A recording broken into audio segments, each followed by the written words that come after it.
A gloriosa e santa paz do Senhor Jesus, povo de Deus. Espero que esse vídeo vai lhe encontrar com saúde, com paz e com alegria. Queridos, estou aqui mais uma vez para falar da santa e gloriosa palavra do Senhor Jesus Cristo para você. E hoje eu vou falar, amados, em 1 Coríntios, na epístola de 1 Coríntios, a partir do versículo 17, um texto que diz a sabedoria do homem e a sabedoria de Deus.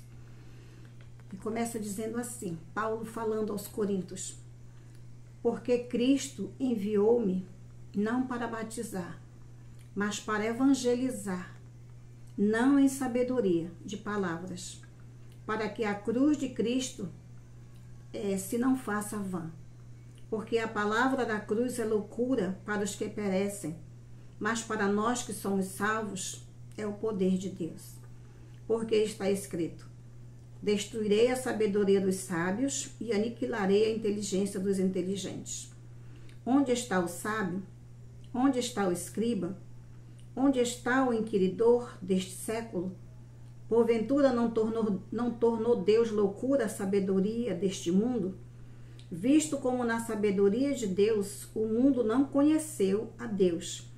Pela sua sabedoria, aprove a Deus salvar os crentes pela loucura da pregação. Aleluias. Glória a Deus. Porque os judeus pedem sinal e os gregos buscam sabedoria. Mas nós pregamos a Cristo crucificado, que é o escândalo para os judeus e loucura para os gregos. Mas para os que são chamados, tanto os judeus como gregos, lhe pregamos a Cristo, poder de Deus e sabedoria de Deus. Porque a loucura de Deus é mais sábia do que os homens, e a fraqueza de Deus é mais forte do que os homens. Porque vede, irmãos, a vossa vocação, que não são muitos os sábios segundo a carne, nem muitos os poderosos, nem muitos os nobres que são chamados. Aleluias. Glória a Deus. Mas Deus escolheu as coisas loucas deste mundo para confundir os sábios. E Deus escolheu as coisas fracas deste mundo para confundir os fortes.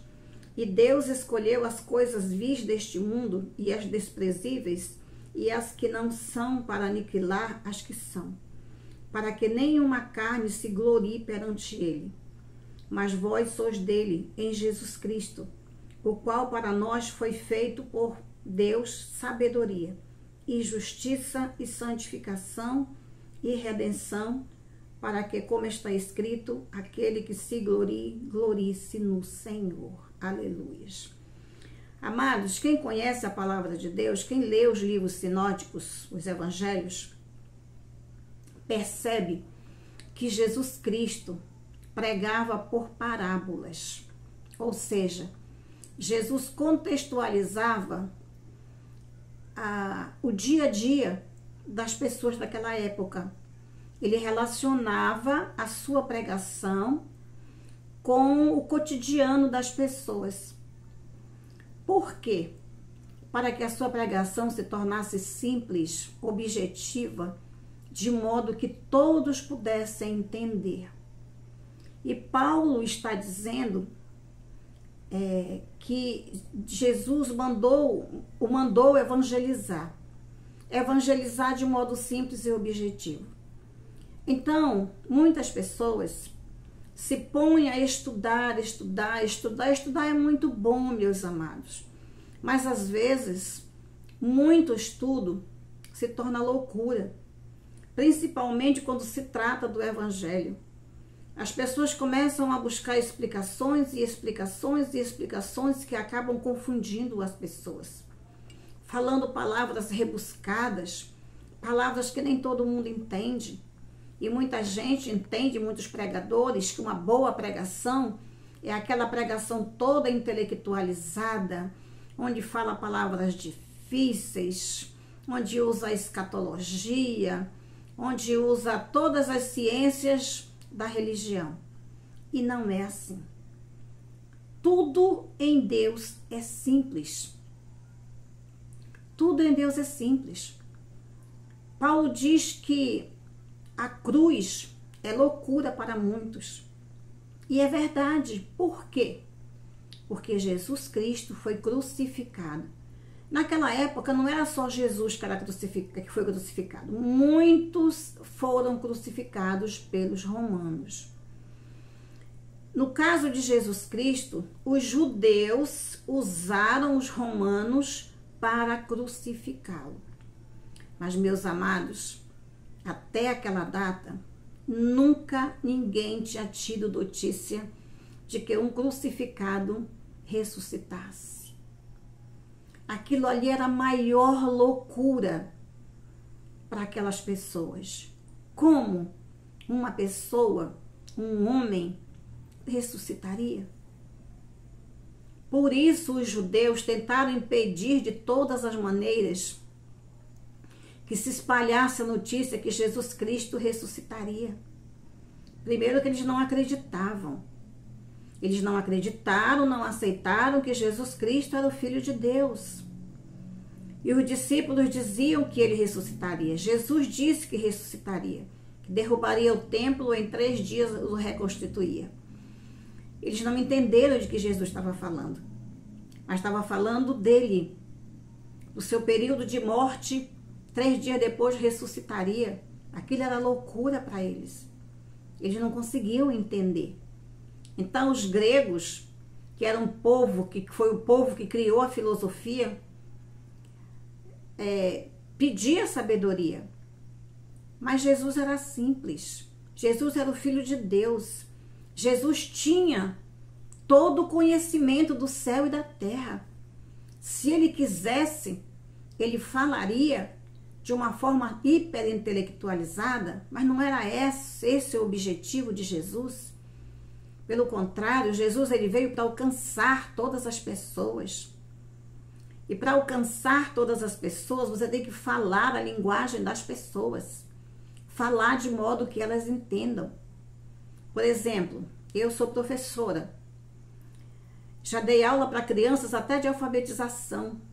Já dei aula para ensino médio até o 3º ano, durante muitos anos. Mas, amados, para cada turma que você pega para lecionar, você tem que adequar a sua linguagem. Você tem que falar de acordo com o que as crianças ou jovens entendam. À medida que vai elevando a série, você vai elevando também as palavras. E assim também acontece com a palavra de Deus. Você vê que a palavra de Deus é simples. Quando você pega os evangelhos, você pega de Mateus a João, e você vê a forma como Jesus falava. Ele falava de modo que alcançasse a todos, porque Jesus estava no meio do povão, no meio da multidão. Ele falava para a multidão. E aquela multidão que estava ali com Jesus era a multidão de pessoas pobres, simples. Apenas alguns fariseus, escribas, apareciam apenas para questionar Jesus, não para ouvir a sua palavra. Você pode dizer assim, mas Carmozinda, Jesus veio só para os pobres? Não, meus amados. Jesus veio para todos. Acontece que os pobres eram os que procuravam Jesus. Os pobres, os doentes, os aleijados, eram os que acreditavam nele. Porque os ricos, a maioria dos ricos não acreditavam. Não queriam saber, muito pelo contrário, rejeitavam, o questionavam. Queriam embaraçá-lo. Mas ele sempre tinha uma resposta para eles. Uma resposta que deixava eles calados. Quando ele os chamou de sepulcro caiado. Eles passavam de sepulcro caiado.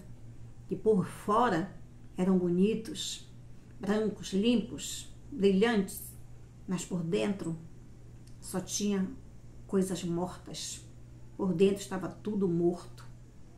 E é assim que Jesus falava. E é assim que é a palavra de Deus. É assim que é para a palavra de Deus ser pregada. De modo simples, objetivo, que todo mundo entenda. Amém, amados? Medite nesta palavra santa e gloriosa e fique na paz do Senhor Jesus. Que Deus te abençoe de uma forma extraordinária. Amém, queridos?